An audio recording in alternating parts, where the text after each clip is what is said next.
I've been asking myself this question since the casting decision was made and the trailer first dropped for this movie. But now that I've seen it, let me just go ahead and ask one more time. In the entire city of Los Angeles, nope, fuck that. In the entire United States, how on God's green earth could we not find an actress to portray the evil queen better than Gal Gadot? I mean, can Disney leak the audition list? Because it couldn't have been many. Y'all could have picked a brand new actress to play the evil queen. Nobody would have batted an eye. Gal Gadot, y'all know you're wrong for that. You know you did wrong. I mean, we have had 3 renditions of the Snow White story told over and over. One of them where we made the evil queen the actual protagonist. That was made by Disney. And each evil queen casting, dare I say, was fabulous. Angelina Jolie as Maleficent. Great casting. Julia Roberts as the evil queen in Mirror Mirror. I mean, that movie's not necessarily that good, but she was a good evil queen. Then you had Charlize Theron as the evil queen in Snow White and the Huntsman. Those are 3 great castings. Now Disney decides to actually make a live-action remake of Snow White with a self-made title. It's not some Snow White and the Huntsman, Mirror Mirror, Maleficent. It's not bouncing around that. It's actually using the Snow White name. And for the live-action remake of one of y'all first babies, you cast Gal Gadot? What? There is a literal compilation on social media damn near everywhere. If you look up Gal Gadot's name, you're going to see her talking about how much fucking champagne is in the Nile in one of the worst line deliveries ever. On top of that, it's some other of her bad line deliveries. But I mean, again, how did we get to this conclusion? Did nobody audition for this thing? And if they did, who were you? And what other projects did you have to do? Because we and Rachel Zegler deserved better. I mean, this woman's line delivery is as dry, stale, and disgusting as hell as Cheesecake Factory's white bread. It makes no sense how progressively worse she got throughout the movie.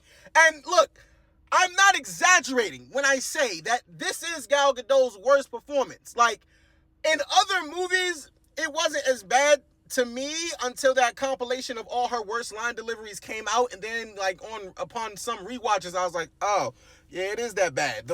Patty Jenkins, she pulled off a miracle in the first Wonder Woman because it wasn't nearly as bad as the rest of these movies. But yo, this one, I feel like she saw that video and was like, oh, you want to make fun of me and my accent and the way I deliver lines? This isn't necessarily her accent, but this is how she sounds in my head. You want to make fun of my voice and the way I deliver lines? Fine, and I'll give the worst performance ever. Well, you did it. Congratulations, Gal Gadot. In the same week, you received a Hollywood Star of Fame, which everyone was trying to figure out how the fuck that happened. You delivered one of the worst performances of the year, and the Razzie goes to you. I mean, when I saw how little to no marketing there was for this movie from Disney, other than the photos that Rachel Zegler was continuously posting of her Snow White fits, I knew it was bad. I knew this was going to be a train wreck, and it has nothing to do with Rachel Zegler, but it has a majority to do with Gal Gadot, some other decisions that they make with the story itself, especially towards the end, some big decisions that are kind of left out, but yeah, Disney, I'm pretty sure the Disney execs saw this and said, yeah, we fucked up. So, we just gonna let this release and hope nobody notices. We noticed. I'm not about to sit up here and act like I'm the biggest Snow White fan in the world and that this remake completely robbed me of my childhood and everything that Snow White stood for. No, I'm not going to sit up here and act like that. But I will say that Rachel Zegler deserved better because she did everything in her power to make this thing not only watchable but entertaining. The Seven Dwarfs I had no problem with at all. I loved Andrew Barth Feldman as Dopey. I really liked the touches that they added to his character in this movie. I really enjoyed all the a majority of the aspects of this movie that did not have to do, or that did not have to do with Gal Gadot or when Gal Gadot was involved in the movie.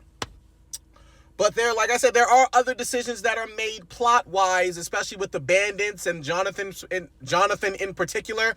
Not the biggest fan of. There's other stuff wrong with this movie for sure. But the glaring one in the biggest fucking picture, or should I say in the mirror, is Gal Gadot. As far as the songs go in the movie, I actually enjoyed a good portion of them, minus a few. I'll talk about those in a second. But the ones with the original songs that had Rachel Zegler love them because her voice is astounding and she's a tremendous singer, tremendous performer. I loved her original songs. I loved all the, I guess, original songs, you know, Hi Ho, Whistle While You Work, all those ones. They were great. I was dancing, singing along, having a grand fucking time. But then these motherfuckers wanted to go ahead and be funny and give Gal Gadot 2 selections in this movie when those were not needed at all. I didn't need any of that. When I tell you, like I said, her line delivery is already as dry, stale, and disgusting as hell as Cheesecake Factory's white bread. Imagine what her singing was like. Yo, it was like listening to somebody claw their nails on a chalkboard right next to your eardrum. Some of them notes, Lin-Manuel Miranda, where were you? Singing lessons were needed. If he can make Dwayne "The Rock" Johnson sound like he can hold a tune, Disney, use your resources. Get this woman some help. Now look, I'm not sitting up here saying if you take Gal Gadot out of the movie, you got a 9 out of 10, hell, even an 8 out of 10 movie. But I am saying if you take Gal Gadot out of the movie, you at least got a 7. You can at least obtain that. If you just took her out of the movie and replaced her with anybody else, literally anybody else, you could at least get a 6 or a 7 out of 10.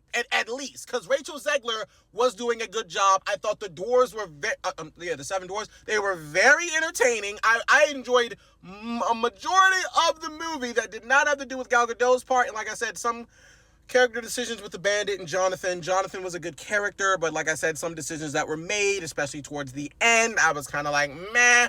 But at the same time, I do commend them for not making a very big decision or taking out a very big plot point or I guess plot decision. They took it out in the end and replaced it with something else. Because if honestly, I was like, you know, I'm cool. I don't really want to sit through most of this much longer. Let's just go ahead and end it. That's what they did. They just went ahead and made whatever the hell up they needed to make up for the ending of this movie. And now it's over. So, hi ho, the way we go. Hi ho, we're off the way we go.